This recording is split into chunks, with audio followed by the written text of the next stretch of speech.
She was only 7 years old when she followed strange footprints through a deadly blizzard to an abandoned cabin that shouldn't have been warm, shouldn't have had food waiting, and shouldn't have saved her life. But it did. And what rescuers found inside that impossible shelter would shake a small mountain town to its core and prove that some miracles can't be explained, only accepted. Before we dive into the story, make sure to smash subscribe, because tomorrow we have an extra special story for you that will blow your mind. The morning of December 18th started like any other winter day in Pinewood Ridge, Colorado. The kind of morning where frost painted delicate flowers across window panes and chimney smoke rose straight into a sky so blue it hurt to look at. Maya Rodriguez sat at Miss Dorothy's kitchen table, her small legs swinging beneath the chair, not quite reaching the floor. She was 7 years old, with dark, curly hair that refused to stay in the ponytail her mother had wrestled it into that morning, and eyes that sparkled with the kind of curiosity that made adults both smile and worry. Miss Dorothy hummed softly as she rolled out cookie dough, her wrinkled hands moving with the practiced ease of someone who'd been baking for 73 years. The kitchen smelled like cinnamon and vanilla, like Christmas and comfort and everything safe in the world. Maya watched, mesmerized, as the old woman pressed star-shaped cutters into the dough. "Can I do one?" Maya asked, her voice small and hopeful. Dorothy smiled, the kind of smile that crinkled her whole face. "Of course, sweetheart. Here, use the angel one. That was always my favorite." Maya carefully pressed the angel-shaped cutter into the dough, her tongue poking out slightly in concentration. She'd been coming to Miss Dorothy's house every day after school for the past 6 months, ever since her mother Rachel started working double shifts at Pinewood Medical Center. Rachel was a nurse, a single mother doing everything she could to keep their small apartment warm and their bellies full. Maya understood even at 7 that her mama worked so hard because she loved her, that the extra shifts meant Christmas presents and new shoes when her old ones got too tight. "Perfect," Dorothy said, admiring Maya's work. "You're getting better every time." Outside the window, the world sparkled with fresh snow from the night before. The mountains rose up around Pinewood Ridge like ancient guardians, their peaks sharp against that impossibly blue sky.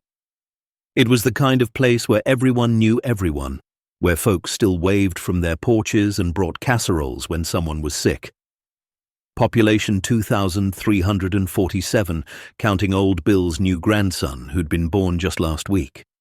Maya pressed out 3 more angels, then looked up at Dorothy. "Miss Dorothy, why do angels have wings?" The old woman paused, considering the question with the seriousness it deserved. "Well, I suppose so they can get to people who need help real quick. Can't have an angel stuck in traffic when someone's praying, can we?" Maya giggled, but something in her expression turned thoughtful. "Do you think they're real, angels?" Dorothy's hands stilled on the rolling pin. She looked at Maya with eyes that had seen 7 decades of joy and sorrow, love and loss. "I think there's more in this world than we can see or explain, sweet girl. I think when we need help most, it comes, sometimes in ways we expect, sometimes in ways that surprise us." She had no idea how prophetic those words would be. By 11 in the morning, the sky had changed. The brilliant blue had given way to a thick grey that pressed down on the mountains like a heavy blanket. Dorothy glanced out the window, her smile fading slightly. The weather report that morning had mentioned a possibility of light snow in the evening, nothing concerning. But she'd lived in these mountains long enough to know that weather could turn on a dime. Still, the forecast had been clear. Nothing to worry about. "Maya, honey, why don't you play in the backyard for a bit while these cookies bake? But stay where I can see you from the window, all right?" Maya bundled into her pink winter coat, the one with the unicorn patch Rachel had sewn on to cover a tear. She pulled on her mittens and her boots, the purple ones she'd gotten for her birthday, and headed out into the cold. The backyard was modest, surrounded by a white picket fence that separated Dorothy's property from the woods beyond. Maya had been told 100 times never to go past that fence, and she never had. She was a good girl, an obedient girl. She made a snow angel first, laughing as the cold seeped through her coat. Then she started gathering snow to build a snowman, patting it into a lumpy ball that was supposed to be a body but looked more like a misshapen boulder. She was so focused on her work that she almost didn't see it. A flash of white near the fence line. Maya looked up, squinting. There, just beyond the white pickets, sat a rabbit. Not brown like the ones she usually saw, but pure white, its fur blending almost perfectly with the snow. Its dark eyes watched her with an intelligence that seemed almost human. "Hi, Bunny," Maya whispered, taking a step closer. The rabbit didn't move, just sat there watching. Maya took another step, then another. The rabbit twitched its nose, then hopped a few feet away, still watching her. Maya glanced back at the house. She could see Miss Dorothy through the kitchen window, checking on the cookies in the oven. She looked back at the rabbit. It was just on the other side of the fence, barely in the woods at all. She wouldn't go far, just close enough to maybe pet it. She climbed over the low fence, her boots crunching in the snow. The rabbit hopped a little farther away. Maya followed, enchanted by this beautiful white creature. Just a little farther. The rabbit moved again, deeper into the trees. The light under the forest canopy was dimmer, quieter. Maya hesitated, but the rabbit stopped and looked back at her as if waiting. She took 5 more steps, then 10. The rabbit hopped behind a large pine tree. When Maya rounded the tree, the rabbit was gone. Vanished like it had never been there at all. Maya spun around, suddenly aware of how quiet everything was. She couldn't hear the road anymore, couldn't hear the distant sound of someone's radio that had been playing Christmas music. The trees around her looked different than they had from the yard, taller, closer together, almost menacing. "Bunny!" she called out, her voice small. Nothing. She turned to go back, but she'd taken so many turns following the rabbit that she wasn't quite sure which direction was right. She walked what she thought was the way she'd come, but nothing looked familiar. The trees all looked the same. Panic started to flutter in her chest like a trapped bird. And then the first snowflake fell. Then another, and another. Within minutes, snow was falling so thick and fast that Maya could barely see 3 feet in front of her. The wind picked up, howling through the trees with a sound like wolves crying. The temperature dropped so suddenly that Maya's breath came out in thick white clouds. She tried to call out, but the wind snatched her voice away. This wasn't the light evening snow the forecast had predicted. This was a blizzard, sudden and vicious, the kind that killed people in these mountains, the kind that had killed plenty of people over the years. Maya started to cry, tears freezing on her cheeks almost as soon as they fell. Back at the house, Dorothy pulled the cookies from the oven and set them on the counter to cool. She glanced out the window at the backyard and felt her heart stop. The yard was empty. The snow was falling so hard now that she could barely see the fence line. "Maya," she called, walking to the back door. "Maya, honey." No answer. Dorothy's hands started to shake as she pulled on her coat and hurried outside. "Maya, Maya, where are you?"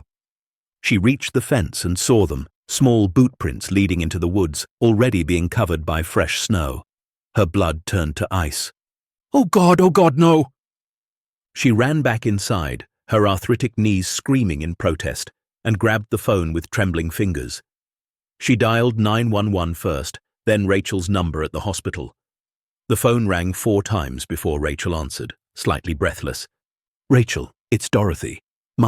She went into the woods and there's a blizzard and I can't find her and—" The rest of the words tangled together in sobs. Rachel's world tilted. "What? Dorothy, what do you mean you can't find her? I'm coming right now. Call the sheriff, call everyone." Rachel hung up and ran. She didn't bother to change out of her scrubs, didn't grab her coat, just ran through the hospital corridors, past startled colleagues, past patients, past everything. The head nurse called after her, but Rachel couldn't hear anything over the roaring in her ears. Her baby. Her baby girl was lost in a blizzard. The drive from the hospital to Dorothy's house normally took 12 minutes. Rachel made it in 6, her old Honda fishtailing on the increasingly snow-covered roads. By the time she pulled into Dorothy's driveway, there were already 3 other vehicles there. Sheriff Tom was organizing a search party, his weathered face grim. The volunteer fire department had been called. Neighbors were arriving with flashlights and thermoses of coffee, even though it was barely past noon and the daylight was being swallowed by the storm. Rachel stumbled out of her car and ran to the sheriff. "Where is she? Have you found her?" Tom placed a heavy hand on her shoulder. "Rachel, we've got teams heading into the woods now, but I need you to understand something. This storm came out of nowhere. Visibility is almost zero. The temperature's already down to 15 degrees and dropping. We're going to do everything we can, but..." "But what?" Rachel's voice was sharp, brittle. "Don't you dare finish that sentence. Don't you dare tell me we might not find her. She's 7 years old. She's my baby. She's all I have." Tom's eyes were full of a sympathy that made Rachel want to scream. "We're going to do everything we can," he repeated. Dorothy sat on her porch steps, sobbing into her hands. She'd lived in this house for 50 years, had watched dozens of children play in that backyard. She'd never lost one. Never. And now Maya, sweet Maya, who asked questions about angels and made slightly lopsided snow angels and trusted her completely. Rachel wanted to be angry at Dorothy. Part of her was angry, but mostly she was terrified. She grabbed a flashlight from one of the volunteers and started toward the woods. "Rachel, wait." Tom caught her arm. "You can't go out there without proper gear. You're in scrubs, for God's sake. You'll freeze in 10 minutes. "I don't care!" Rachel screamed, and the sound of her own voice surprised her. She never screamed. She was the calm one, the practical one, the one who held it together. But right now, she was a mother whose child was dying in the woods. "I don't care if I freeze. My daughter is out there alone and scared and..." Her voice broke. Tom pulled her into a gruff hug while someone else brought her a parka. Within 15 minutes, there were 23 people combing the woods in groups of 3 or 4, calling Maya's name into the screaming wind. The snow fell harder. The temperature continued to drop. 17 degrees, 15, 12. Maya's small footprints had been completely erased within 20 minutes of the snow starting. There was no trail to follow, no way to know which direction she'd gone. The woods around Pinewood Ridge stretched for miles in every direction, full of ravines and cliffs and places where a small child could fall and never be found. Rachel stumbled through the trees, calling until her voice was hoarse, searching until her flashlight batteries died and someone pressed a new one into her frozen hands. Branches whipped at her face. Snow worked its way into her boots, her sleeves, down her collar. She barely felt it. All she could think about was Maya in her pink unicorn coat, alone in this nightmare. Time became meaningless. An hour passed, then 2. The daylight that had been struggling through the storm clouds gave up entirely, and the darkness was absolute. Search teams rotated out, going back to warm up before returning. Rachel refused to leave. She couldn't leave. What if Maya called for her, and she wasn't there to hear? By 7 o'clock that evening, the temperature had dropped to 8 degrees. Wind chill made it feel like -5. Tom found Rachel leaning against a tree, shaking so violently she could barely stand. "Rachel, you need to come back, just for a few minutes. Warm up, get some food." "No." "You're going into hypothermia. You're no good to Maya if you're dead." "I can't." Her voice was barely a whisper. "Tom, I can't leave her out here. She's so small. She's so scared. I should have been there. I should have taken the day off. I should have..." "This isn't your fault." But it felt like her fault. Every bad decision she'd ever made as a mother came rushing back. Every time she'd been too tired to play. Every time she'd said, "Not now, Maya, Mama's busy."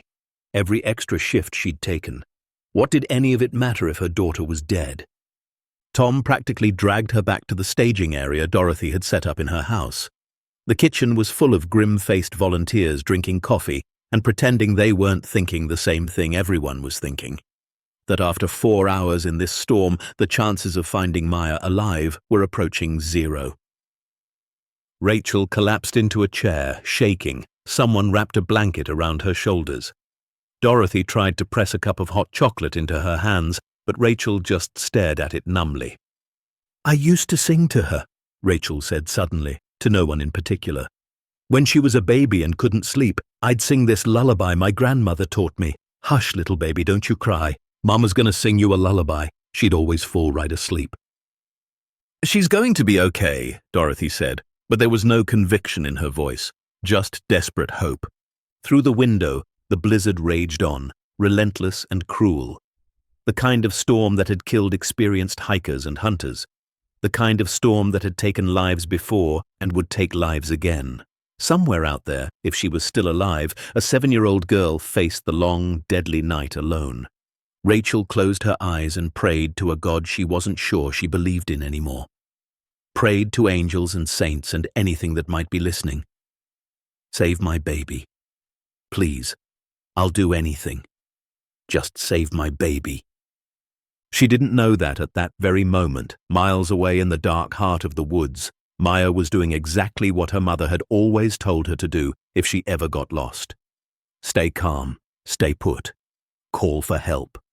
But the wind swallowed her cries, and the cold was seeping into her bones despite her pink coat. Her teeth chattered so hard she bit her tongue and tasted blood.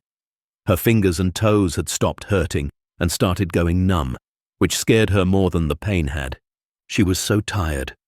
More tired than she'd ever been in her life. She wanted to lie down in the snow and sleep, but something told her that would be bad. Very bad. So she kept moving, stumbling through the white darkness, barely able to see where she was going. And then, through the sheets of falling snow, she saw something. Marks in the snow. Not rabbit tracks this time. These were bigger. Boot prints. Adult-sized. Maya's heart leaped. Someone was here, someone who could help her. "Hello," she called out, but her voice was weak, almost gone from crying and calling. The prints were fresh, not yet filled in by the snow. They led deeper into the woods, but Maya didn't care any more about staying put or being found where she was. These prints meant another person. They meant help. They meant not being alone. She followed them. The tracks led her through a dense section of pines, then up a small rise. Her legs burned with exhaustion.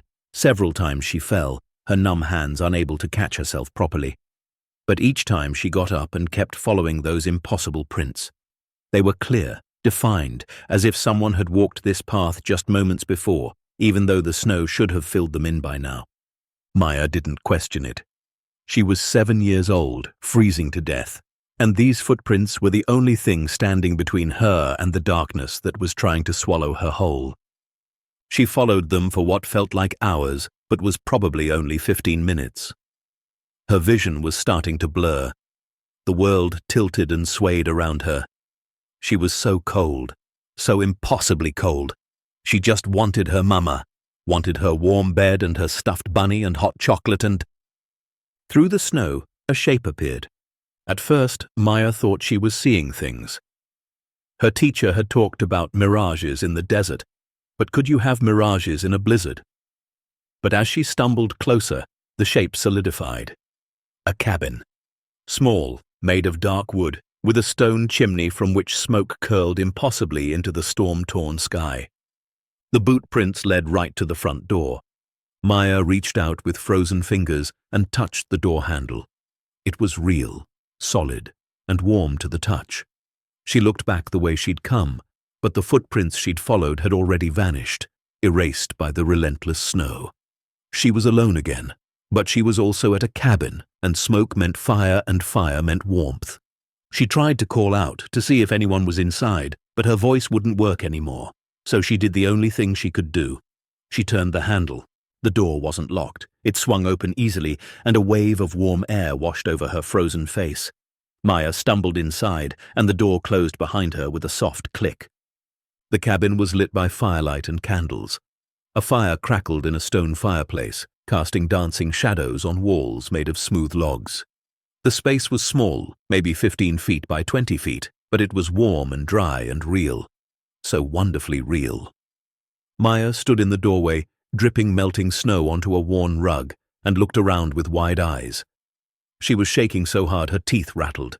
Her fingers were white, and her toes felt like blocks of ice inside her purple boots. But she was alive. Against all odds, she was alive.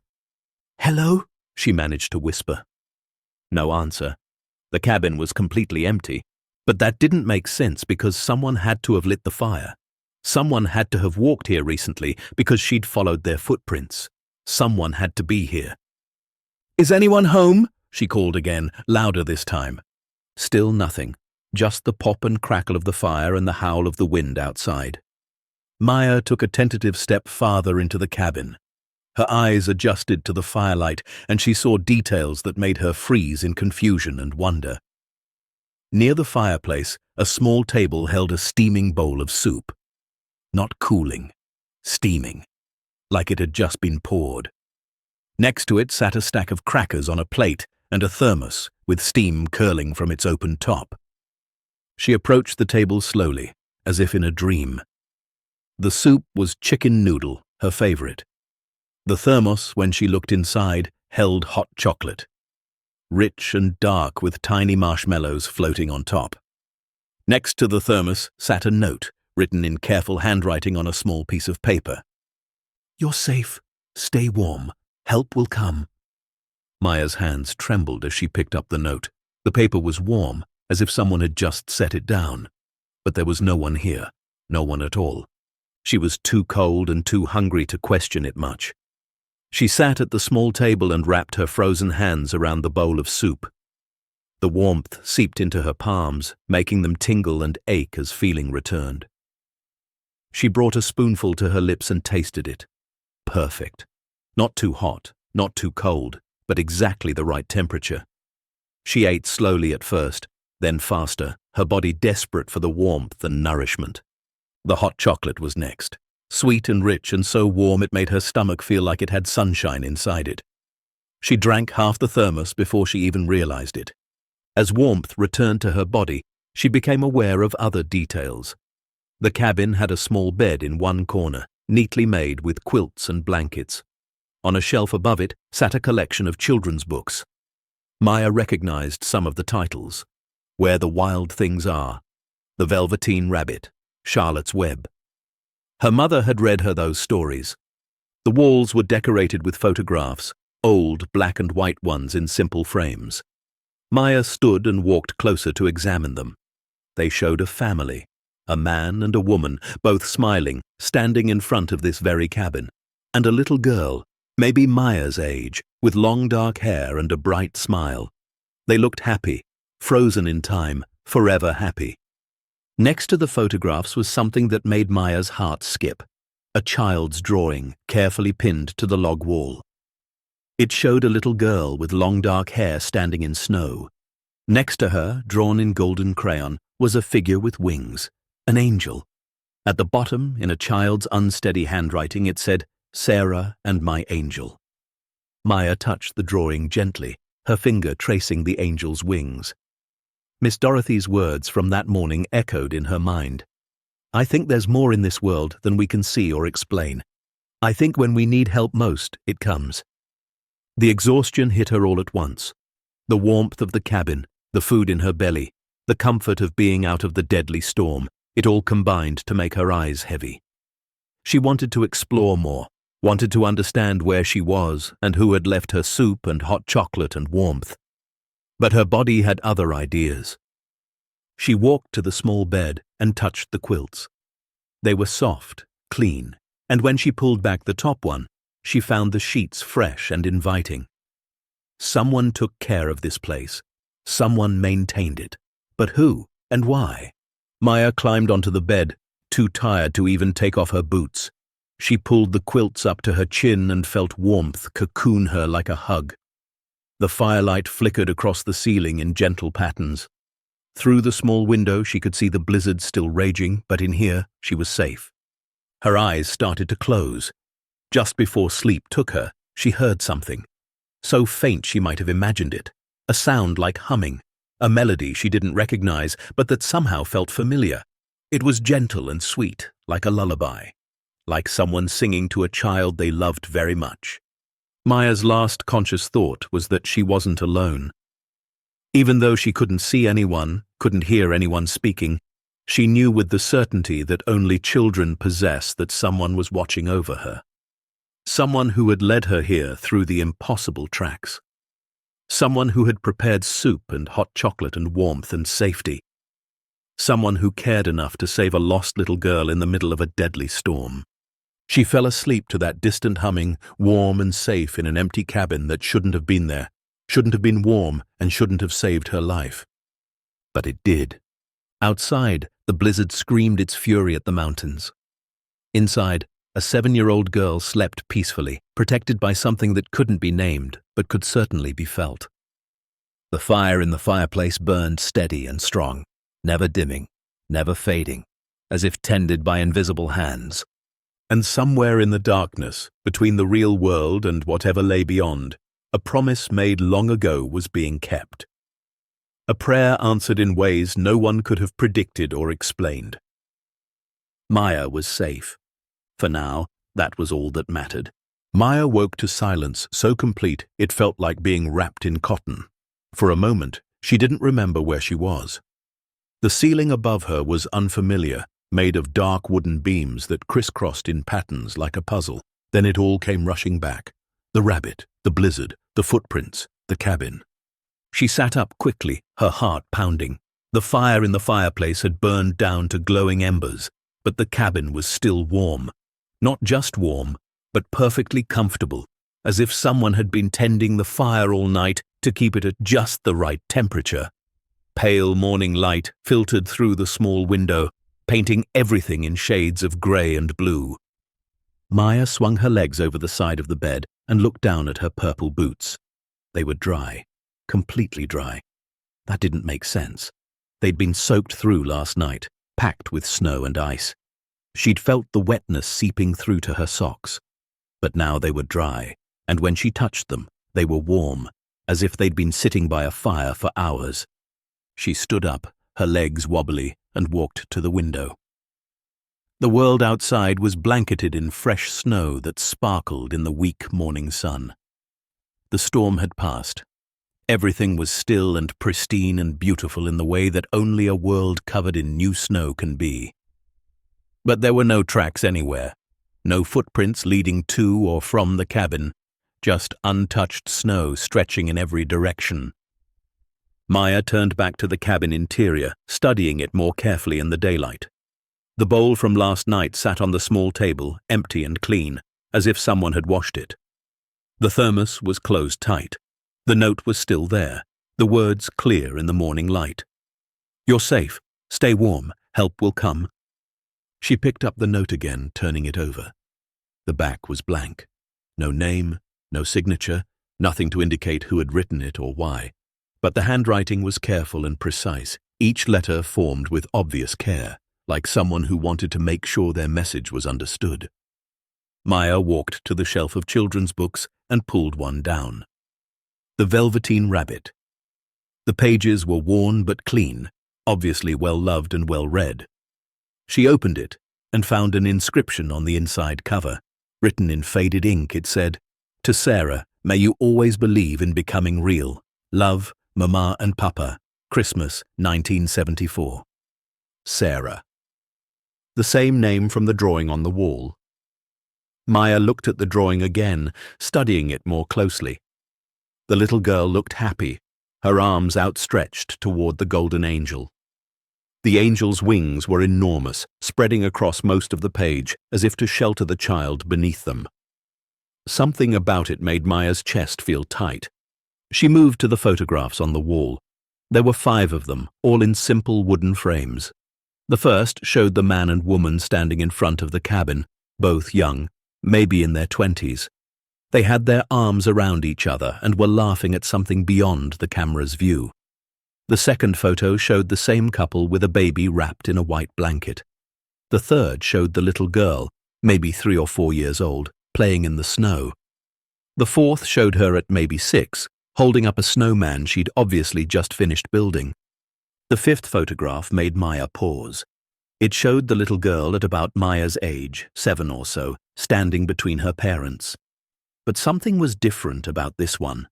The edges of the photo were worn, as if it had been handled many times, and there was a dark smudge in one corner that might have been a water stain.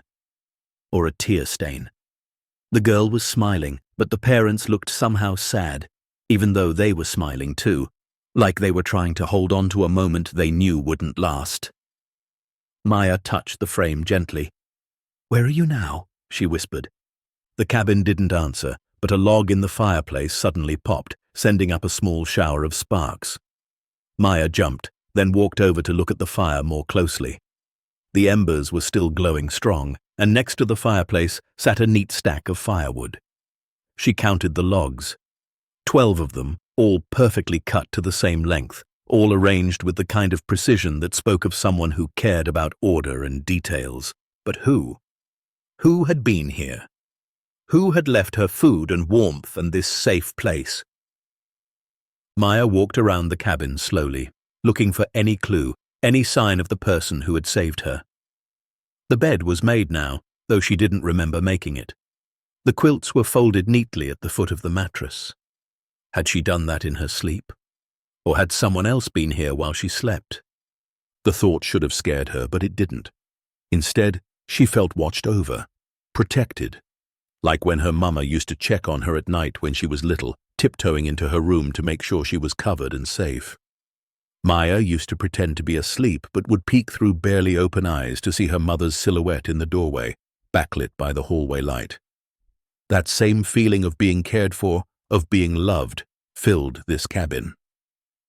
She walked to the door and tried the handle. It opened easily. Cold air rushed in, making her gasp, but she stepped out onto a small covered porch she hadn't noticed last night in the darkness and storm. The porch was swept clean of snow. Not drifted over, not piled high, but swept, as if someone had taken a broom to it that very morning. Maya looked out at the woods surrounding the cabin. The trees stood like silent witnesses, their branches heavy with snow. Everything was so quiet. In Pinewood Ridge, there was always noise. Cars on the road, people talking, the hum of electricity. But here there was nothing but the whisper of wind through pine branches and the occasional soft thump of snow falling from an overladen tree. "Hello?" she called out. "Is anyone there?" Her voice sounded small in all that silence. No one answered. No one appeared from between the trees. She was completely alone. Except she wasn't. Not really. Because someone had led her here. Someone had prepared this place for her. Someone was still taking care of things, even if she couldn't see them. Maya went back inside and closed the door. She was hungry again, which surprised her. She felt like she'd eaten more last night than she usually did at dinner, but her stomach was growling. She walked back to the small table and found something that made her freeze in shock. The bowl wasn't empty anymore. It was full of oatmeal, still steaming, with brown sugar melted on top just the way she liked it. Next to it sat a glass of orange juice and a slice of toast with butter. Maya's hands started shaking. She'd been outside for maybe 3 minutes. The bowl had been empty when she left. She'd seen it, washed and dry. And now it was full of hot breakfast, in 3 minutes, in an empty cabin. "Who's doing this?" she asked the empty room, her voice cracking. "Please, I want to say thank you." Silence, just the crackle of the fire and the hammering of her own heart. Maya stared at the food for a long moment. Part of her wanted to run, to flee this impossible place with its impossible warmth and impossible food and invisible caretaker. But another part of her, the part that was still a scared 7-year-old who had nearly frozen to death last night, was just grateful. Whoever was doing this, they were keeping her alive. She sat down and ate the oatmeal. It was perfect, exactly the right temperature, exactly the right sweetness. The toast was crispy on the outside and soft on the inside. The orange juice was cold and fresh. It was the best breakfast she'd ever had, and she ate every bite. When she finished, she carried the dishes to a small basin she'd noticed near the back of the cabin. There was water in it, clean and clear. She washed the bowl and the glass and the plate, then set them on a small drying rack. It felt like the right thing to do, like a way of saying thank you when words didn't seem to be enough. As she dried her hands on a clean towel hanging nearby, she noticed something else. A trunk sat at the foot of the bed, and it was open now, though she was certain it had been closed before. Inside, folded neatly, were clothes, Children's clothes, a thick sweater, warm pants, fresh socks, and what looked like hand-knitted mittens. Maya touched the sweater. It was soft, made of wool, and it looked about her size. On top of the pile sat another note, this one written on different paper. You can wear these. They want to be useful again. They want to be useful again. As if clothes could want things, as if they'd been waiting all this time for another child to need them. Maya changed quickly, peeling off her slightly damp clothes from yesterday and pulling on the warm, dry ones from the trunk. The sweater smelled faintly of lavender and cedar, like it had been carefully stored to keep it fresh. The pants fit perfectly. The socks were thick and warm. She kept her own boots, but she put on the mittens, and they fit her hands like they'd been made for her. When she was dressed, she caught sight of herself in a small mirror hanging on the wall. She looked different. Older somehow. The sweater was dark blue with a pattern of snowflakes around the collar. She'd never seen anything like it in stores. It looked handmade, each stitch placed with love and care. "Thank you," she said to the empty cabin. "Thank you for taking care of me." The fire popped again, as if in acknowledgement. Back in Pinewood Ridge, the night had been the longest of Rachel Rodriguez's life. She'd refused to leave the staging area at Dorothy's house, refused to sleep, refused to do anything but wait for dawn so the search could resume in earnest. She'd paced the kitchen floor so many times she'd worn a path in Dorothy's old rug. She'd drunk so much coffee her hands shook and her heart raced, but she didn't care. Anything to stay awake, anything to be ready the moment they could go back out. The other searchers had tried to rest in shifts, sprawled on Dorothy's couches and chairs, catnapping when exhaustion overtook them. But Rachel couldn't. Every time she closed her eyes, she saw Maya's face, heard her laugh, remembered the way she'd kissed her forehead that morning before leaving for work, how Maya had mumbled, "Love you, Mama," without even opening her eyes. Had that been the last time? The last kiss? The last, "I love you"? No, she couldn't think like that. Maya was alive. She had to be alive. Dorothy sat at her kitchen table, her Bible open in front of her, lips moving in silent prayer. She'd been praying for 8 hours straight, her arthritic fingers clutching her rosary beads until they left marks in her palms. The old woman looked like she'd aged 10 years overnight, her face drawn and grey with guilt. "This is my fault," she'd whispered sometime around 2 in the morning. "I should have watched her closer. I should have known the weather would turn. I should have—" "Stop," Rachel had said, though her voice was hollow. "I'm the one who left her. I'm the one who worked another double shift. I'm the mother. If anyone's to blame, it's me." But blame didn't matter. Not really. The only thing that mattered was finding Maya. As the first grey light of dawn crept through the windows, Sheriff Tom gathered the search teams. His face was haggard, his eyes red-rimmed from smoke and lack of sleep. 34 volunteers stood in Dorothy's living room, pulling on their coats and gloves, checking their radios and flashlights. "The storm's passed," Tom said, his voice gravelly. "Visibility will be good. We're expanding the search radius to a 5-mile circumference from the house.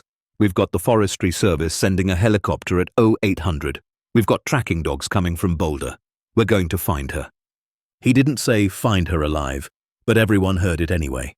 They all knew the statistics. They all knew that a 7-year-old child in a blizzard with temperatures below 10 degrees had virtually no chance of survival after 12 hours.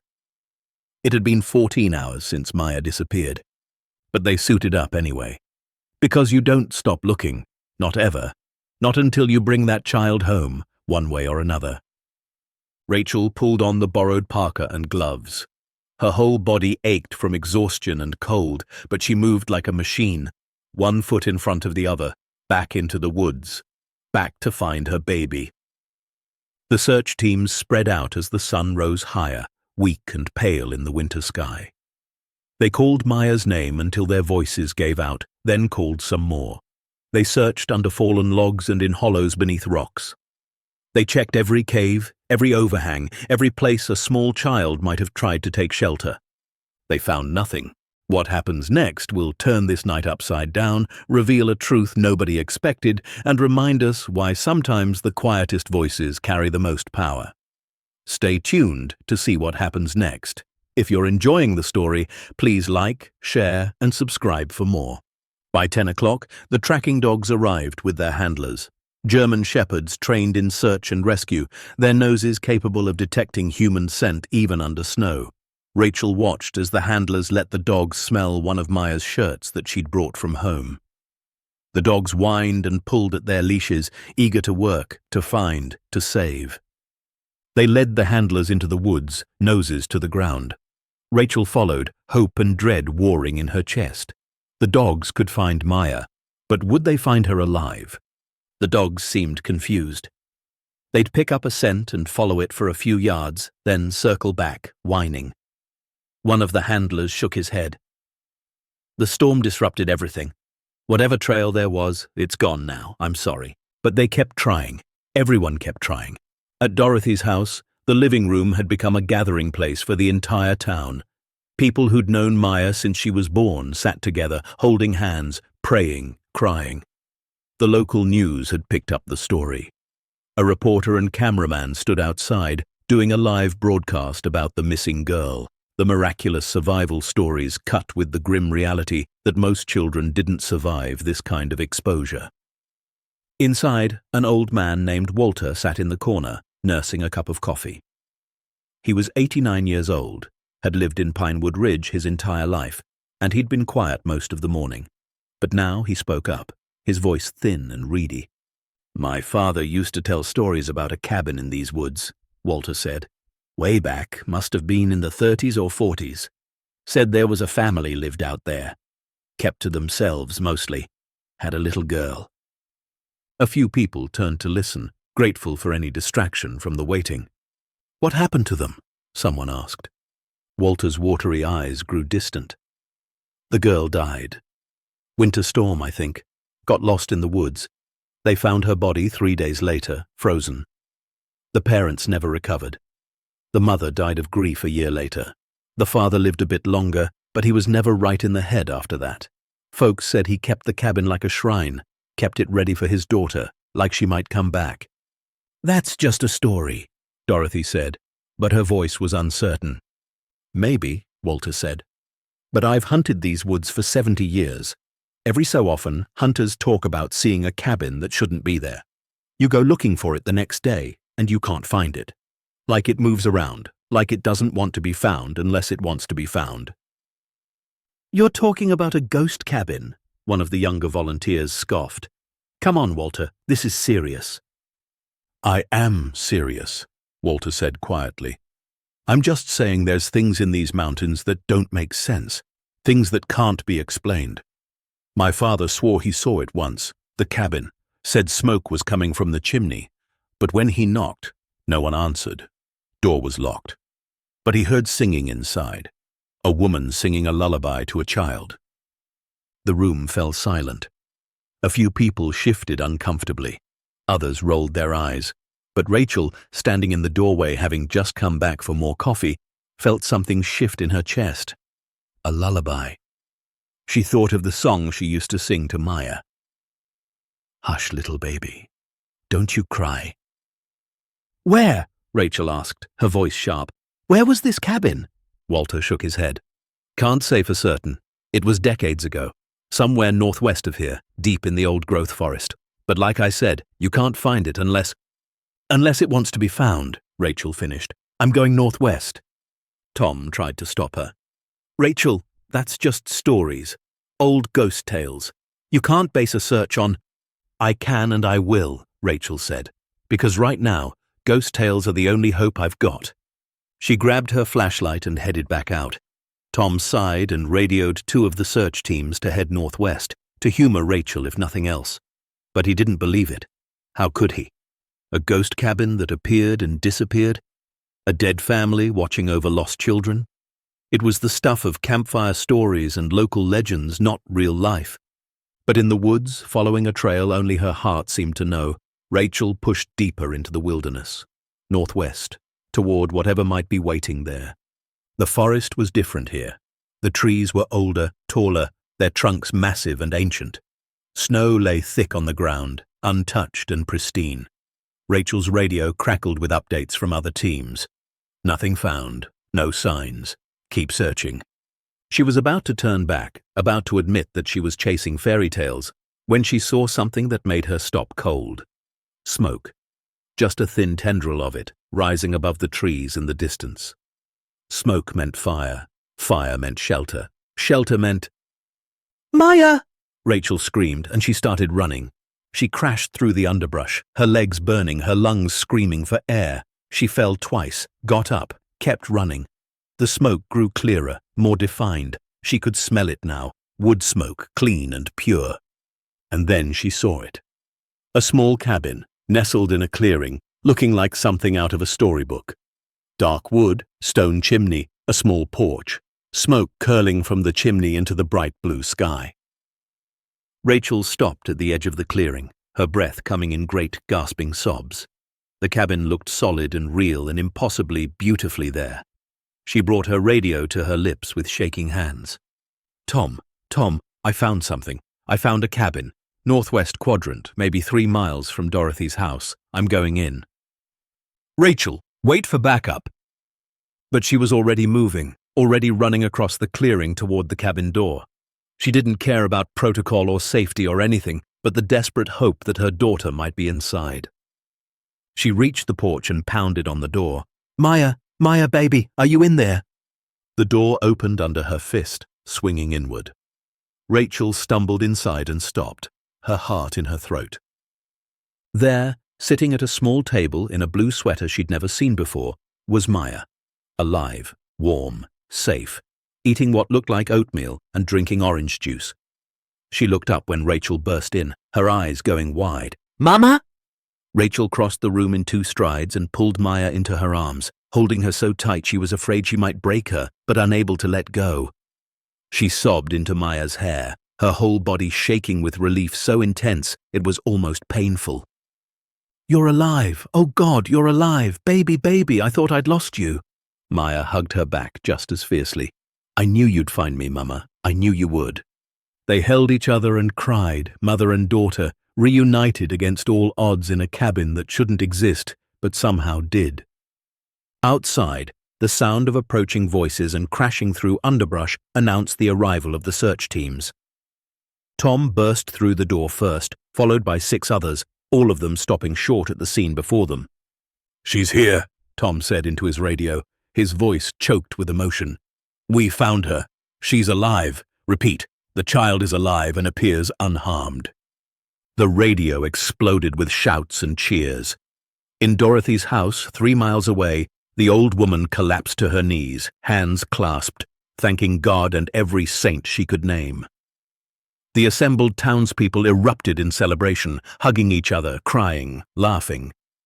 But in the cabin, as the paramedics arrived to check Maya over, as Rachel refused to let go of her daughter's hand, the questions were already beginning.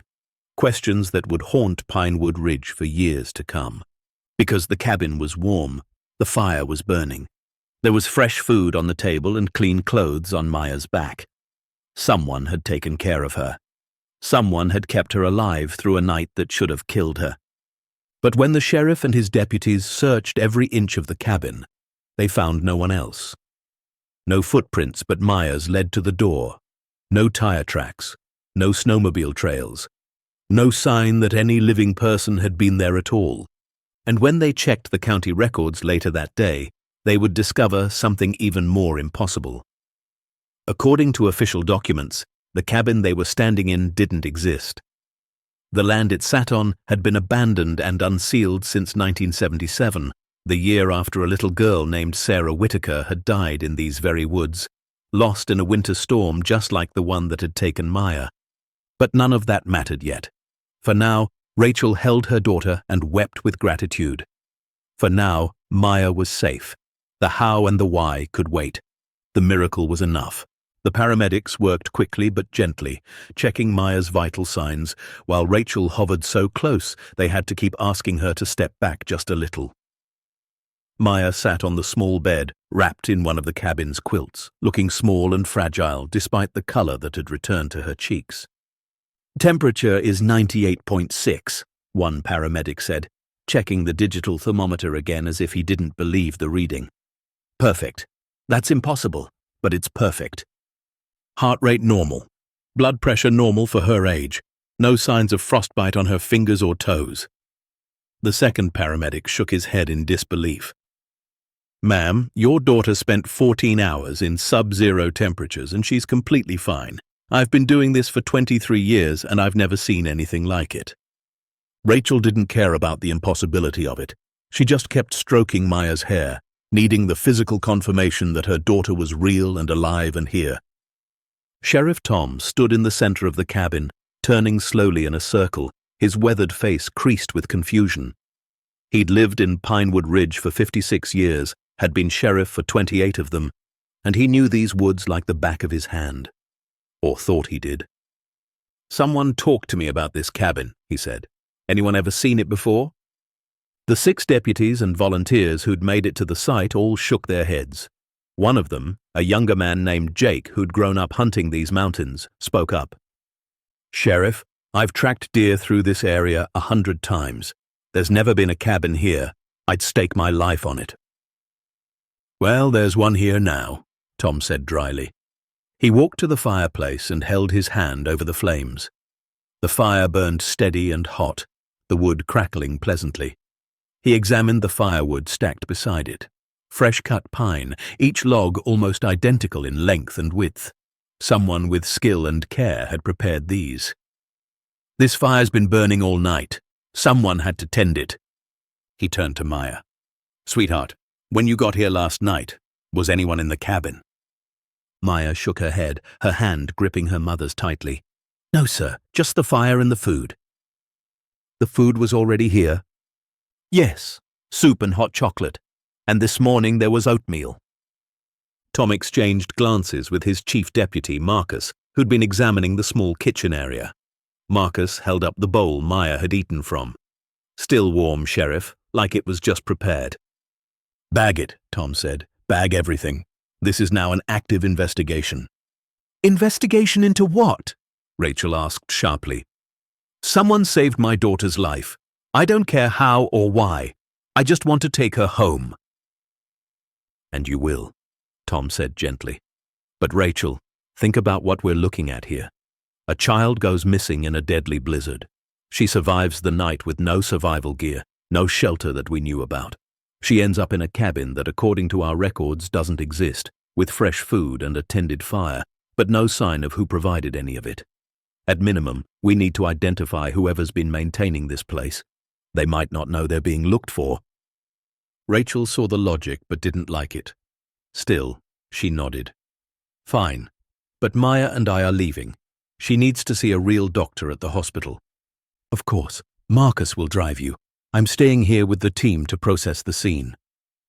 As Rachel carried Maya towards the door, the little girl suddenly twisted in her arms and looked back at the cabin.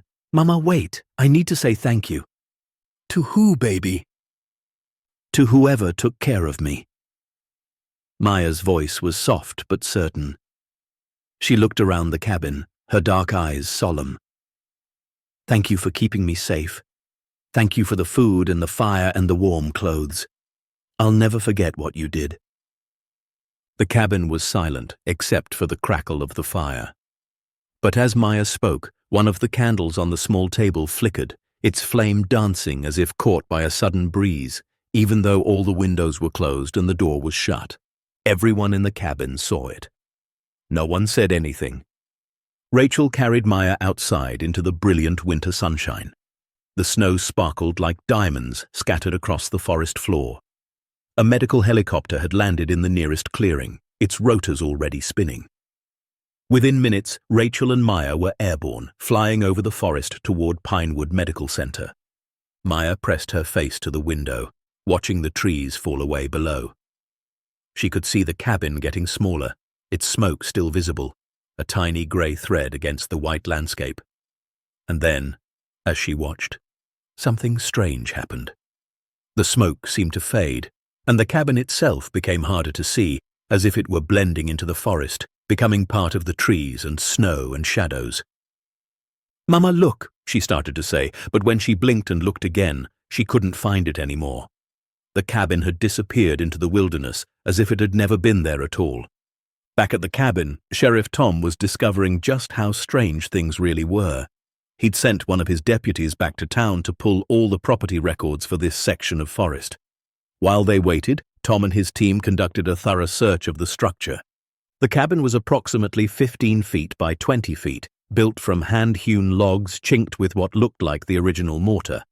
The construction was solid, expert, the kind of workmanship you didn't see anymore. Tom ran his hand along the wall, feeling the smooth wood. "This building's old," he said. 50, 60 years at least, but it's in perfect condition. No rot, no water damage, no sign of deterioration. Marcus was examining the shelf of children's books. He pulled one down and opened it. "Sheriff, look at this." Tom came over and read the inscription Marcus was pointing to.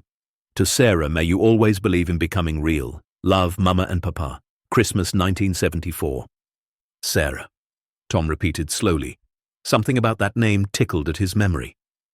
"There's more." Marcus showed him another book, this one with a different inscription. "Sarah Whitaker, age 6. Happy birthday, 1975. Whitaker. Tom's face went pale. "Jesus, James and Ellen Whitaker. You know them?"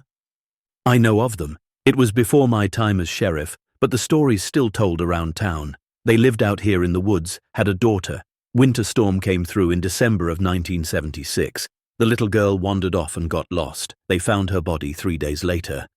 Marcus looked around the cabin with new eyes. "You think this was their place?" "I don't know. The records said the property was abandoned after the girl died. The father kept it for a while, but eventually the state reclaimed it for unpaid taxes. That would have been back in, 1977 or 78. Sheriff, if the state reclaimed it 40-some years ago, who's been maintaining it?"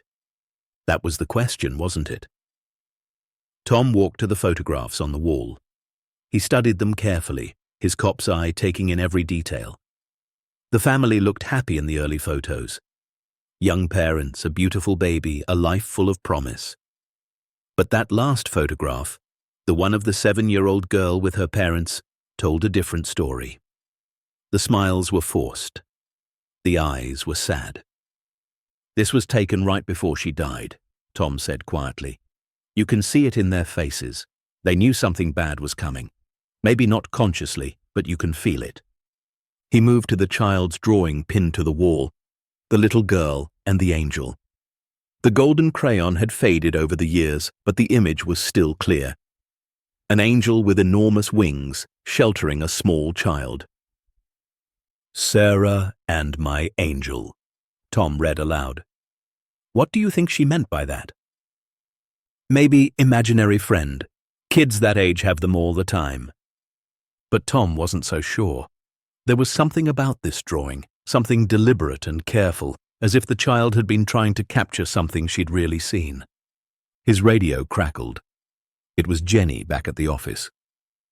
"Sheriff, I've got those property records you asked for." "Go ahead."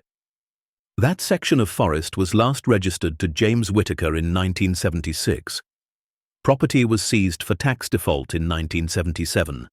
Since then, it's been state land, completely undeveloped. According to these records, there are no structures permitted or recorded on that parcel. "Jenny, I'm standing in a structure right now." "I'm just telling you what the records say, Sheriff. As far as the county's concerned, whatever you're in doesn't officially exist." Tom thanked her and signed off. He turned to Marcus. "This gets better and better. We've got a ghost cabin maintained by a ghost caretaker for a family that's been dead for 40 years. What do? We document everything.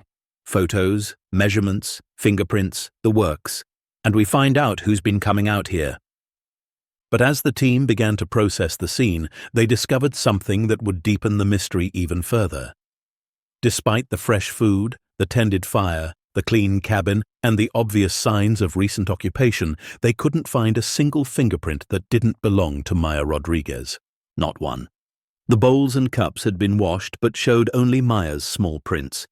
The firewood had been handled but showed no prints at all, as if someone had wiped each log clean. The door handles, the window latches, the furniture, everything either showed Maya's prints or no prints whatsoever. That's not possible, Marcus said, dusting the door handle for the third time. Someone built this fire. Someone prepared that food. People leave prints. It's basic biology. Unless they wore gloves, Tom suggested, but even he didn't sound convinced. It was too thorough, too complete. Like whoever had been here didn't want to leave any trace of themselves. Or couldn't leave a trace. Tom shook that thought away. He didn't believe in ghosts. He believed in facts and evidence and rational explanations. There had to be a logical answer to all of this.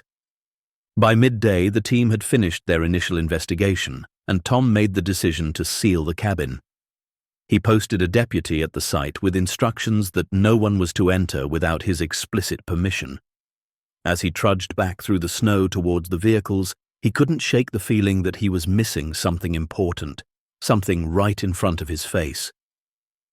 At Pinewood Medical Center, Maya had been thoroughly examined by 3 different doctors, all of whom declared her to be in perfect health. No frostbite, no hypothermia, no trauma. She was, by all medical standards, absolutely fine, which made no sense whatsoever.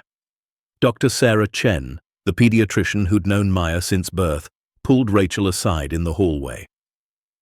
I need you to understand how miraculous this is.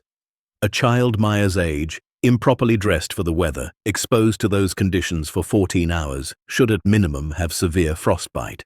At worst, she trailed off, not wanting to complete the thought. Rachel, she should be dead, but she's not. She's perfect. I've never seen anything like it in my career. Someone took care of her, Rachel said. In that cabin, someone kept her warm and fed. I believe you. But Rachel, the paramedics told me about the cabin, about how there was no sign of anyone else being there, about the impossibilities they witnessed.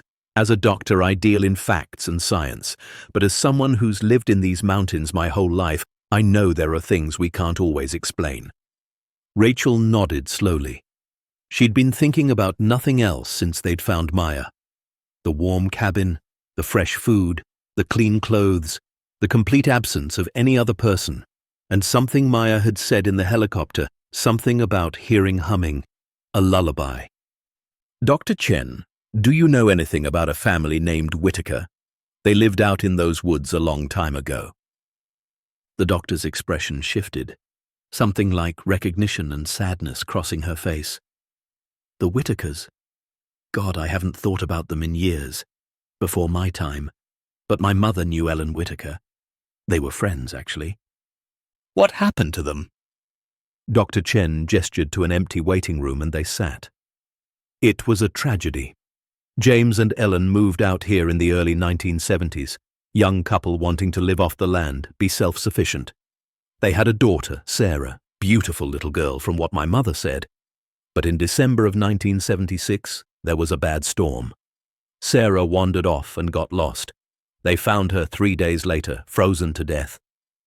Rachel's throat tightened. How old was she? 7, the same age as Maya. Rachel felt a chill that had nothing to do with the temperature.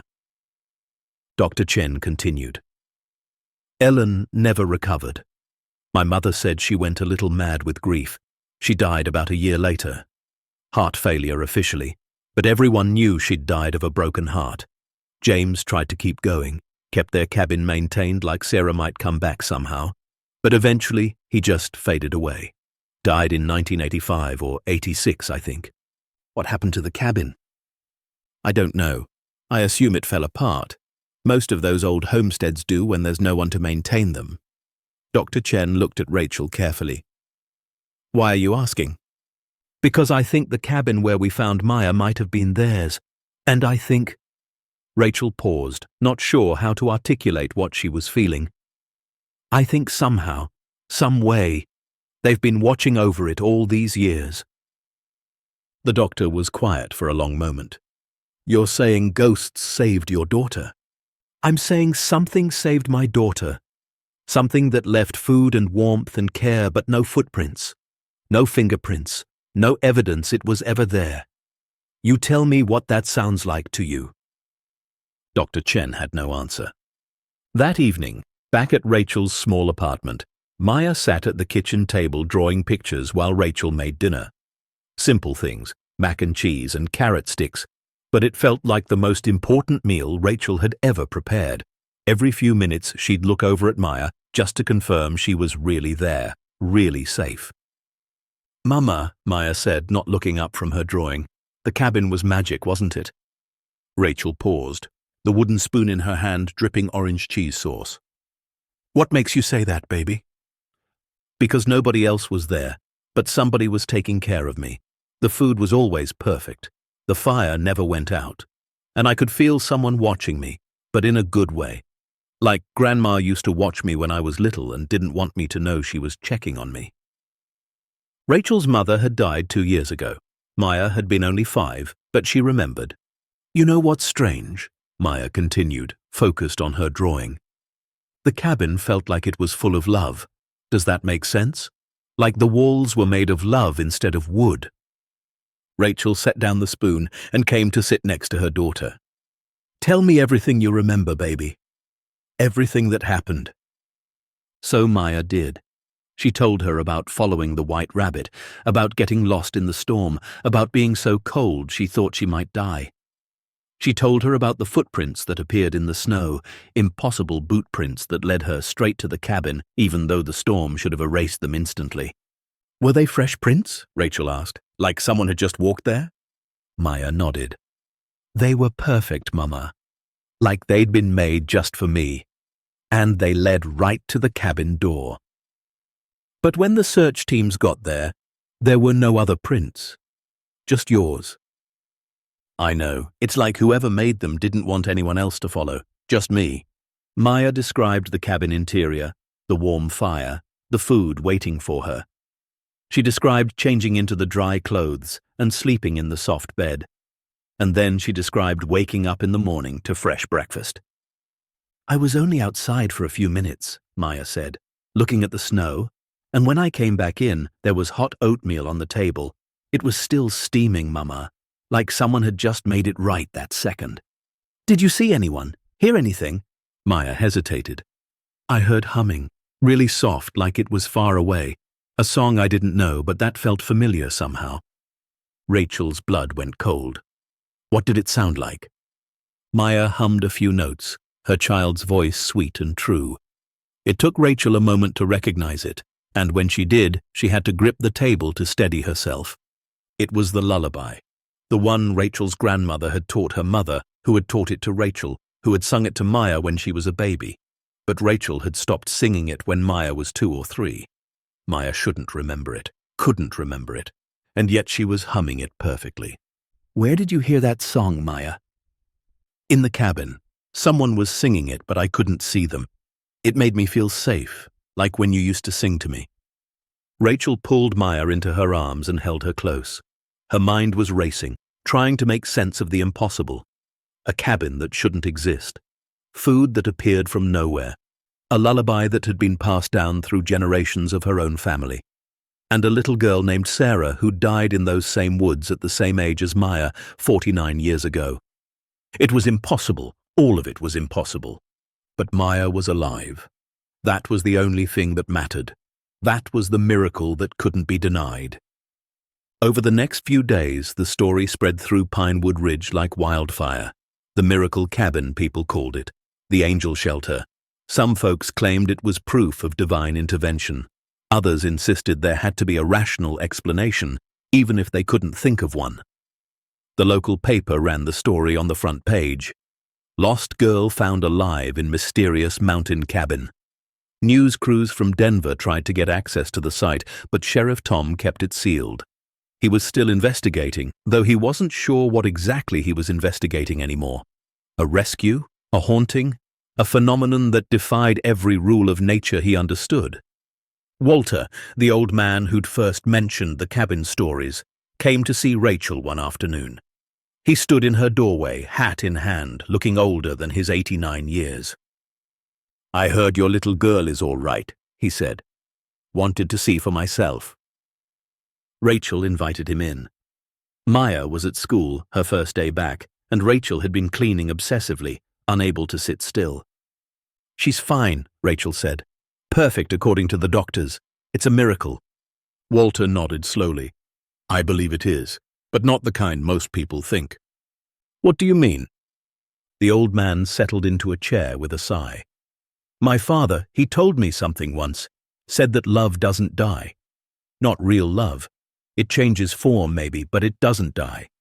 He told me about Ellen Whitaker, how after her daughter died, she couldn't let go.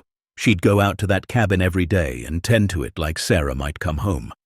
She'd prepare meals that no one would eat. She'd keep the fire going.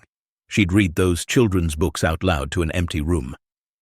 Walter's eyes were distant, seeing into the past. My father said it broke his heart to watch, but Ellen told him something he never forgot.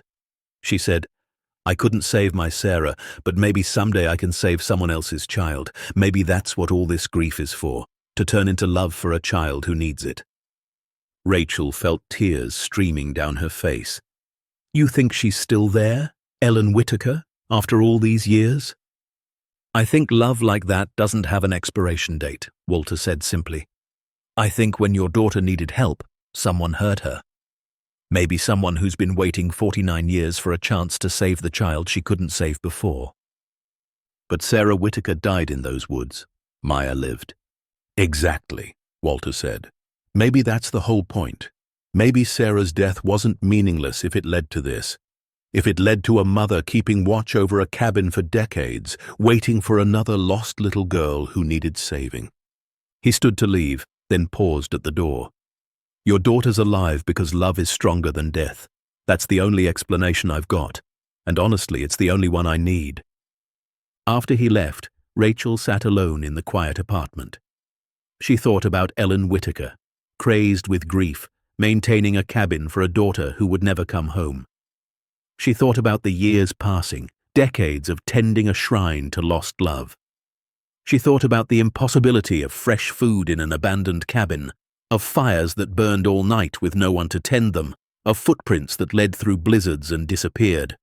And she thought about Maya, alive and whole and laughing at school right now, saved by something that couldn't be explained but could certainly be felt. Her phone rang. It was Sheriff Tom. Rachel, I wanted to give you an update. We've closed the investigation. What did you find? A long pause. Officially, nothing. No evidence of anyone else at the cabin. No explanation for how Maya survived or who provided the food and shelter. Unofficially. He sighed. I've been a cop for almost 30 years. I believe in facts, but sometimes facts don't tell the whole story. What are you saying, Tom? I'm saying your daughter is alive because someone or something wanted her to live, and I'm saying I'm grateful for that, even if I can't explain it. The cabin's being left alone. We're not going to disturb it anymore. Can I go see it? If you want, but Rachel, fair warning. Some of the guys who went back said they couldn't find it. The GPS coordinates are right, but when they get there, there's just forest, no cabin, like it was never there. Rachel wasn't surprised. Not anymore. Thank you, Tom. That weekend, Rachel and Maya made the hike into the woods. Rachel had the GPS coordinates, the same ones the search team had used.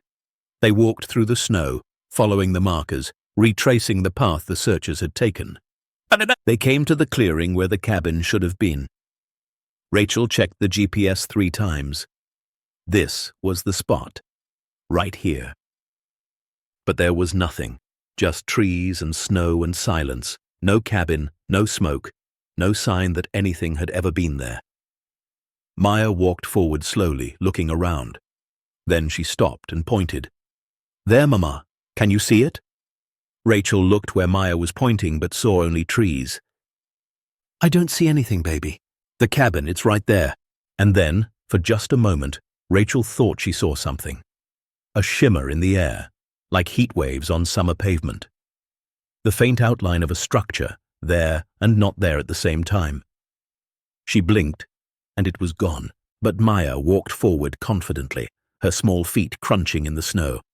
She stopped in what appeared to be an empty space and reached out as if touching a door.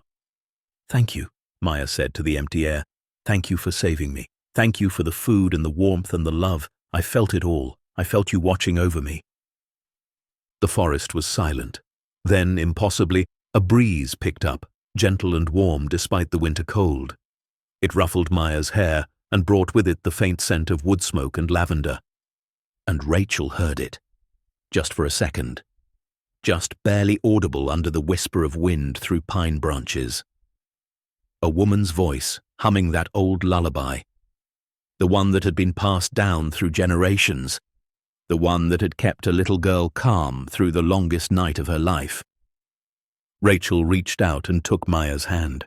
Together, they stood in that clearing that was empty, but somehow full.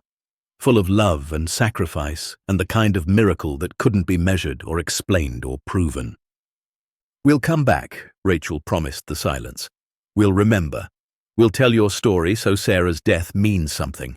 So your love means something." The breeze gentled and faded. The scent of wood smoke disappeared. Whatever presence had been there receded, satisfied perhaps that it had been acknowledged, that its sacrifice had been seen. Mother and daughter walked back through the woods, hand in hand. Behind them, in a place that existed and didn't exist, a cabin stood watch over the forest. Waiting. Just in case another lost child needed saving. Just in case love was needed again. Because some things are stronger than death. Some promises outlast lifetimes. And some miracles happen not in spite of tragedy, but because of it. The cabin would be there.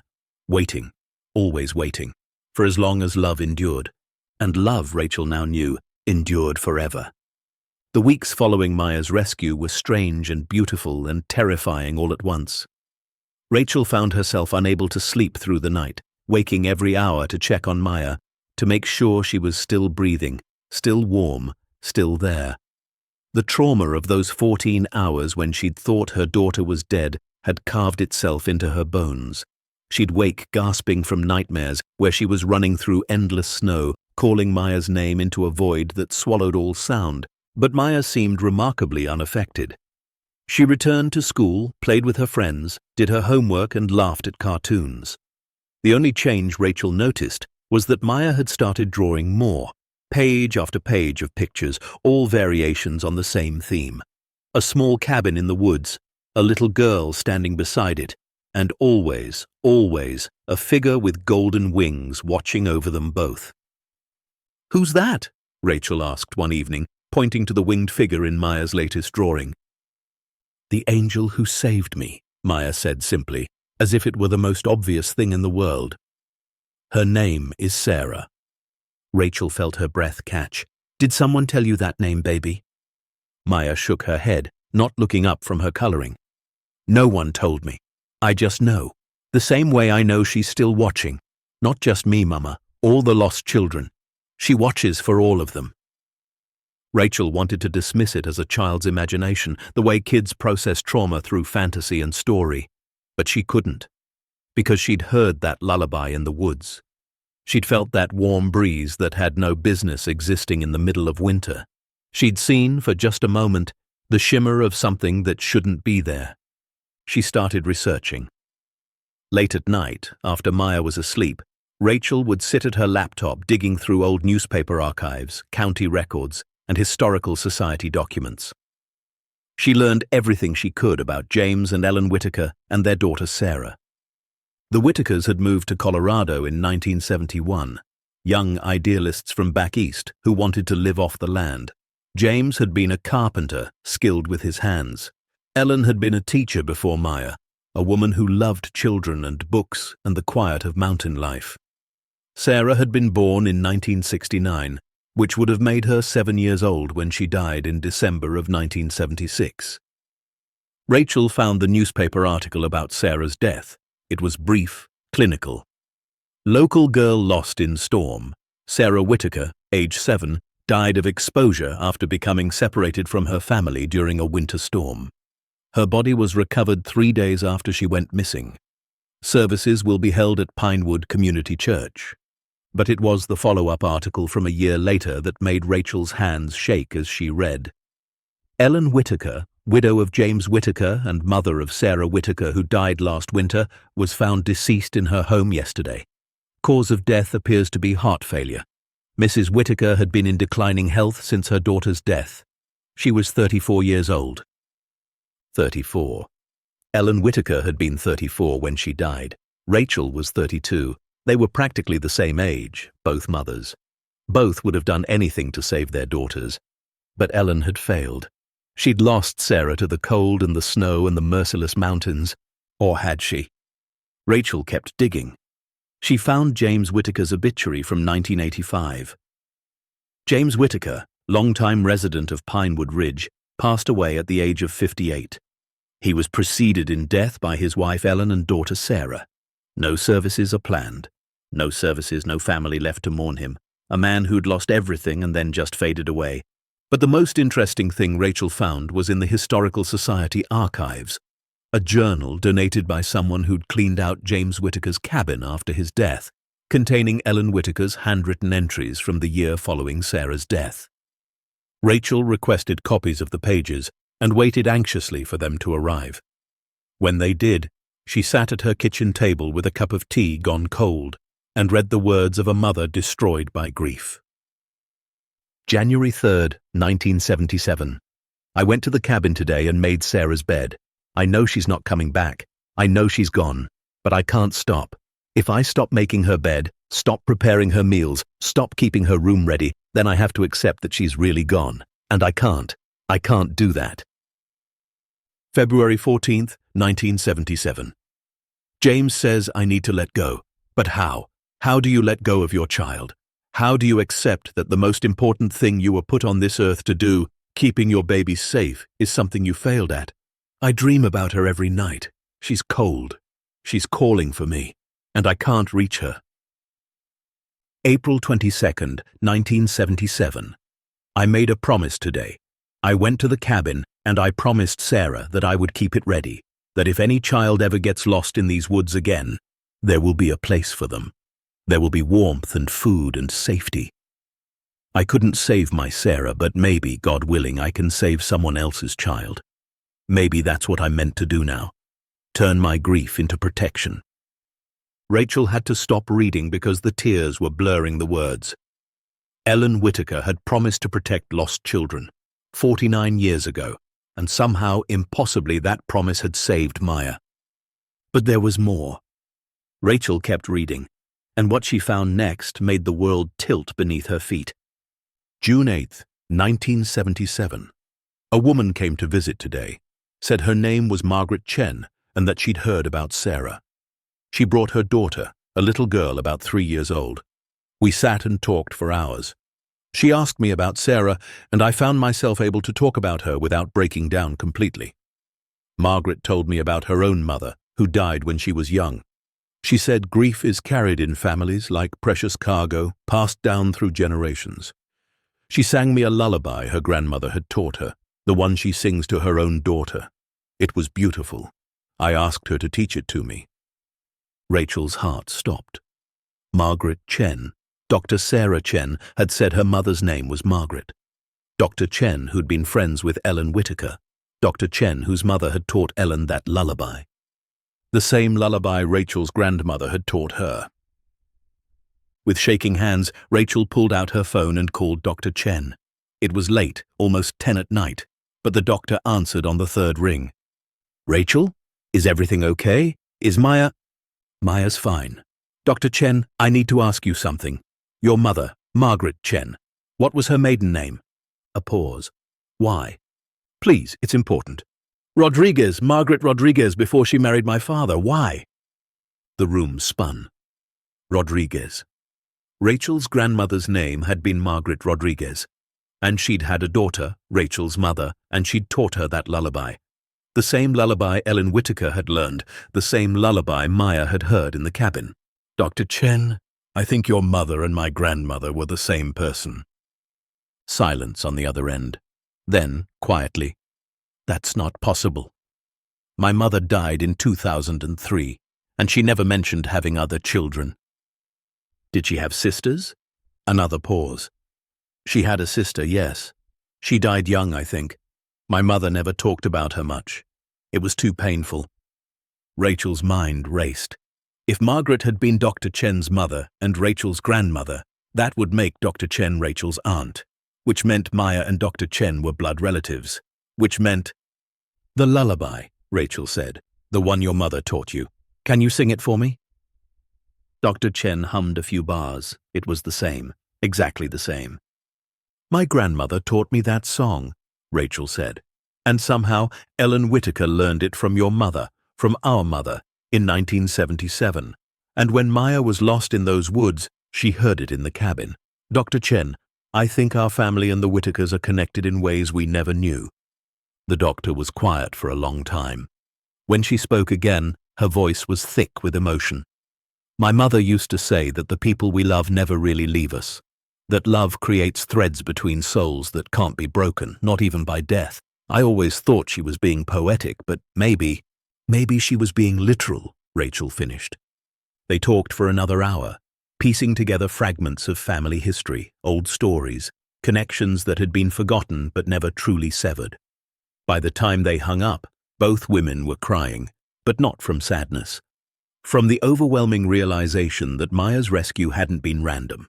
It had been orchestrated by love that stretched across generations, across the veil between life and death, connecting families who thought they were strangers. The next day, Rachel went to see Walter again. The old man listened as she explained what she'd discovered, nodding slowly. That makes sense, he said when she finished. My father used to say there were no coincidences in these mountains, said the land remembers, said love leaves an imprint. What do we do with this? Rachel asked. How do I explain to Maya that the angel who saved her was connected to our family through a song and a tragedy that happened before any of us were born? Walter smiled. You tell her the truth, that her great-grandmother's kindness to a grieving mother created a bond that outlasted death, that when she needed help, family came for her, even family she'd never met, even family that existed on the other side of whatever divides this life from the next. So Rachel did. That evening, she sat Maya down and told her everything. About Sarah Whitaker, who died in those woods at age 7. About Ellen Whitaker, who turned her grief into a promise. About the great-grandmother Maya had never known, who'd shared a lullaby with a broken mother and created a thread of connection that would, decades later, save her great-granddaughter's life. Maya listened with the solemn attention that children give to stories they know are important. When Rachel finished, Maya was quiet for a long moment. Then she said something that made Rachel's heart ache with its simple wisdom. So Sarah couldn't be saved, but she helped save me, and Mama Ellen couldn't save her own daughter, but she saved you from losing yours, and Great-Grandma Margaret gave Ellen the lullaby that made me feel safe. Maya looked up with eyes that seemed far older than 7. That means love never stops working. Even when people die, their love keeps going. Yes, baby, that's exactly what it means. Then I want to say thank you properly. Can we go back to the cabin? Rachel hesitated. The cabin might not even be visible, might not even exist anymore in any tangible way. But she nodded. We can try. The following Saturday, Rachel, Maya, and Dr. Sarah Chen made the hike into the woods together. 3 generations of women connected by blood and by miracle, walking through snow towards something that defied explanation. They reached the clearing. Once again, there was nothing visible, just trees and sky and the whisper of wind. But Maya walked forward confidently, and this time, Dr. Chen gasped. I see it. Just for a moment, I see it. Rachel looked where they were pointing, and there it was. The shimmer in the air, the outline of a cabin that was there and not there, existing in some space between what was real and what was remembered. Maya stopped in front of the invisible door and began to speak. Sarah, I know you're here. I know you've been watching. Thank you for saving me. Thank you for the food and the fire and the warm clothes. Thank you for leading me here when I was lost. She paused. I brought my mama and my Aunt Sarah to meet you. We wanted to tell you that we know about the lullaby, about how our great-grandma Margaret gave it to your Mama Ellen, about how it connected our families. The air in the clearing grew warmer despite the winter cold. The scent of lavender and wood smoke drifted on the breeze. Dr. Chen stepped forward, her voice breaking. Ellen Whitaker, my mother never forgot you. She told me once that you were the saddest person she'd ever met, but also the strongest. She said you taught her that love doesn't end, it just changes form. I think she was right. Rachel added her voice. We're going to make sure no one forgets what happened here. We're going to tell your story so that Sarah's death and your grief mean something, so that everyone knows what love can do when it refuses to give up.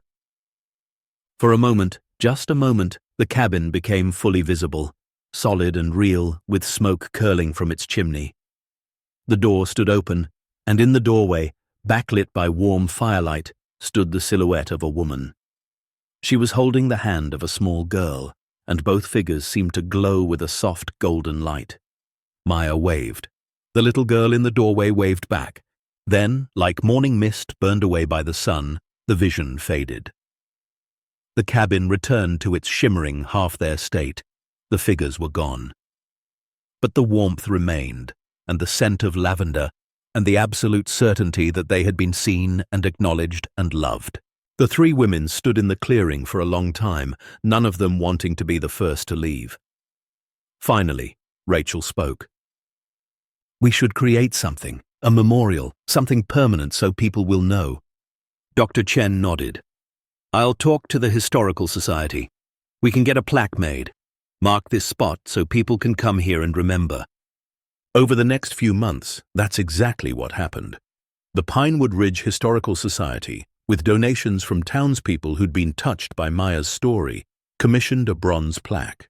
It was mounted on a large stone at the edge of the clearing, right where the cabin's door would have been if it were visible. The plaque read, Sarah's Cabin, in memory of Sarah Whitaker, 1969 to 1976, and her mother Ellen Whitaker, 1943 to 1977. May this place stand as a testament that love transcends death, that grief can be transformed into grace, and that lost children are always found. You're safe. Stay warm. Help will come. The dedication ceremony was held on a bright Saturday in March. Most of the town turned out. Sheriff Tom was there, Miss Dorothy, still carrying guilt but learning to forgive herself. Walter, who'd known the old stories. Dr. Chen and her family. The search and rescue volunteers who'd helped look for Maya. And of course, Rachel and Maya. The mayor said a few words about community and miracles. The local pastor offered a prayer. But it was Maya who unveiled the plaque, pulling away the cloth covering to reveal the shining bronze underneath. As the cloth fell away, every person in that clearing felt it. A warm breeze on a cool March day. The scent of lavender. And for just a moment, just the barest instant, the sound of a woman humming a lullaby.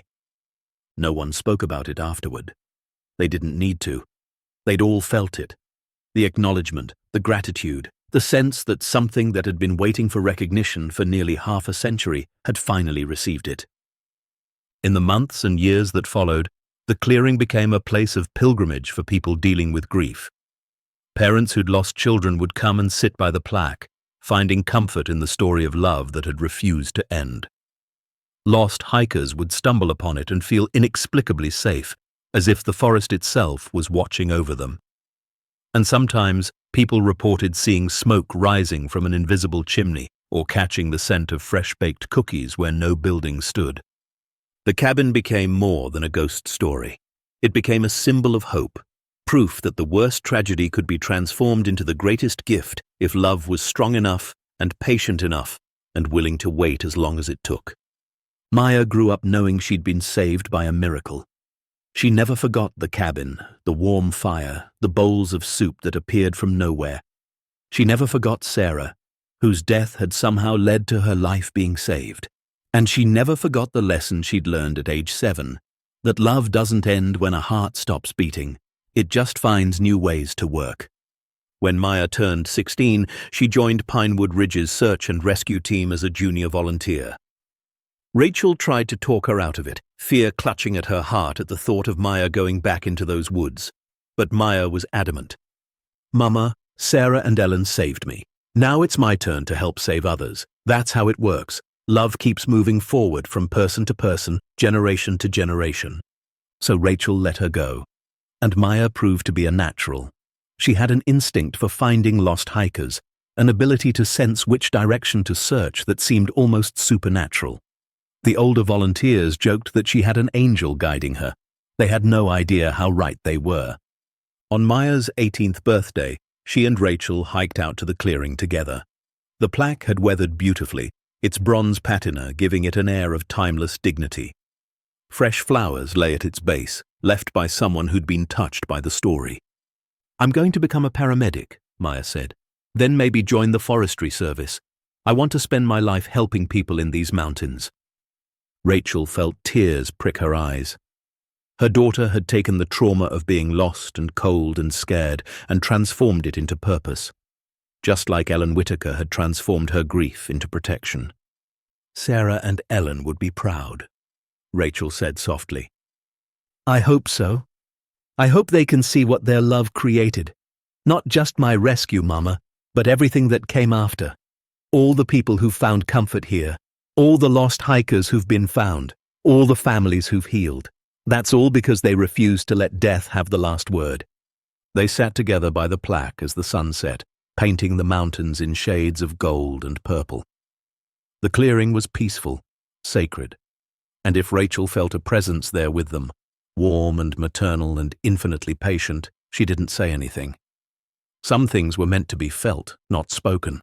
Years later, when Maya was 25 and working as a paramedic in the mountain rescue unit, she got a call about a lost child.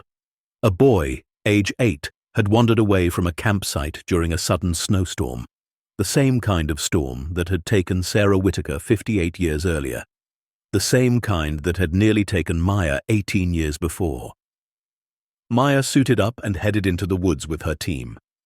The conditions were terrible, visibility near zero, temperature dropping fast, but Maya had a feeling, a pull in a certain direction that she'd learned to trust. She led her team northwest, toward the old-growth forest, toward the place where a cabin sometimes stood and sometimes didn't. Her partners questioned the route, but Maya was insistent. And when they emerged into a clearing they all swore hadn't been there before, they found the boy. He was sitting on the ground, wrapped in a blanket they'd never seen, eating crackers from a small plate. A thermos of hot chocolate sat next to him, still steaming. And he was perfectly fine. Not hypothermic, not frostbitten, not even particularly scared. "Where did you get the blanket and food?" Maya asked gently. The boy pointed to the air behind him. "The nice lady gave them to me. She said I was safe and help was coming. She had a little girl with her. They both had wings." Maya's partners exchanged confused glances, but Maya understood. She looked at the empty space where the boy was pointing and whispered, "Thank you. Thank you for watching over him like you watched over me." The warm breeze answered, carrying the scent of lavender. They brought the boy down safely. His parents sobbed with relief. The news ran the story of the miraculous rescue, though they couldn't explain where the blanket and food had come from. Some things couldn't be explained. Some things could only be accepted with gratitude. That night, Maya drove out to the clearing alone. She stood by the plaque and spoke into the darkness. "You saved another one. Another child got to go home to their family because of you. I don't know how many you've saved over the years. I don't know how much longer you'll keep watching. But I want you to know that I see you. We all see you. And we're grateful." The cabin shimmered into view for just a moment. In the window, backlit by firelight, stood two figures, a woman and a child, arms around each other. They looked peaceful, happy, complete. Maya raised her hand in a wave. They waved back. Then the cabin faded, but Maya knew it wasn't gone. It would never be gone. As long as children got lost in these mountains, as long as parents loved their babies enough to break with grief, as long as people believed that love could transcend death, the cabin would be there, waiting, watching, protecting, because Ellen Whitaker had made a promise 49 years ago. She'd promised to turn her grief into grace, her loss into protection, her broken heart into a shelter for lost children. And she had kept that promise. Through decades of waiting, through the dissolution of her physical form, through everything that separates the living from the dead, she had kept faith. And Sarah, the little girl who died too young in snow and cold and fear, had found a way to transform her own tragedy into countless rescues. She hadn't been saved, but because of her death, dozens of other children had been. That was the miracle. Not just that Maya had survived, but that Sarah hadn't died for nothing, that Ellen's grief had found a purpose, that love had proven stronger than death, more patient than time, more faithful than hope. Rachel retired from nursing at age 62 and devoted herself to maintaining the memorial site. She cleared the paths, replaced the flowers, kept the plaque polished. She became the unofficial keeper of Sarah and Ellen's story, telling it to anyone who would listen. She wanted to make sure that future generations would know what had happened here, would understand that miracles aren't always loud or flashy. Sometimes they're quiet and steady and patient. Sometimes they wait 50 years for the right moment. Maya, by then a veteran mountain rescue paramedic with 37 confirmed saves, would visit her mother at the memorial site every week. They'd sit together by the plaque and talk about the people they'd helped, the lives they'd touched, the unbroken chain of love and rescue and redemption that had started with one mother's promise. On the 50th anniversary of Maya's rescue, the town held a special ceremony. Maya was now 37 years old, the same age her mother had been when she'd nearly lost her. She stood before a crowd of hundreds, the story having grown into local legend, and spoke about what it meant to be saved by love. "I was 7 years old when I followed a white rabbit into a blizzard," she began. "I was 7 years old when I should have died, but I didn't. I lived because a mother who lost her child 49 years before me refused to let that loss be meaningless. I lived because love doesn't obey the rules we think govern this world." She gestured to the clearing behind her. "Somewhere in these woods, in a place that exists and doesn't exist, there's a cabin. It has a fire that never goes out. It has food that's always fresh. It has warmth and safety and the kind of love that transcends everything we think we know about life and death." Her voice grew stronger. "Sarah Whitaker died in 1976. But she's saved at least 15 children since then that we know of. Ellen Whitaker died in 1977, but her love has kept children alive for 50 years. That's the truth. That's the miracle. Not that they died, but that their love refused to die with them." The crowd was silent, captivated. Maya continued, "I'm alive today because of them. I've saved 37 people in my career because they saved me first. Every person I've rescued has their own family, their own children, their own future. That's hundreds of lives touched, changed, made possible by a mother's promise and a daughter's sacrifice 50 years ago." She turned to the plaque, her voice thick with emotion. "Sarah, Ellen, I know you're here. I know you're listening. I want you to know that your love won. Death tried to end your story, but love wouldn't let it. Your story didn't end. It's still being written in every child who comes home safe, in every parent who gets to hold their baby again, in every rescue and every moment of grace." The warm breeze picked up, stronger now. The scent of lavender filled the clearing, and every person there felt it, the presence of something loving and protective and eternal. Maya smiled through her tears. "Thank you for saving me. Thank you for teaching me that love is the strongest force in the universe. Thank you for proving that some promises are kept forever." As the sun set over the mountains that day, as the crowd dispersed and life returned to normal, as the ordinary world reasserted itself, the cabin in the woods remained, invisible to most, but there nonetheless, still waiting, still watching, still ready for the next lost child who would need saving. Because love doesn't end. It transforms, it adapts, it finds new ways to work. It reaches across impossible distances and breaks rules that seem unbreakable. It turns grief into grace, loss into protection, tragedy into triumph. Sarah Whitaker died at age 7 in the winter of 1976. But her love and her mother's love and the love of everyone who'd been touched by their story, that love was immortal. That love would outlast the mountains themselves. And somewhere in the space between heartbeats, in the quiet moments when the veil between worlds grows thin, a little girl with golden wings and her mother watch over the woods. They wait for lost children. They prepare fires and warm food. They hum lullabies passed down through generations. They keep their promise forever. Anyone can choose to turn grief into grace if they're willing to believe that love never ends. It just changes form. And sometimes, if we're very lucky, it comes back to save us when we need it most. As the last light faded from Pinewood Ridge on that 50th anniversary, as Maya and Rachel stood together by the memorial they'd dedicated their lives to protecting, as the forest settled into its evening quiet, one truth remained absolutely certain. Love is stronger than death.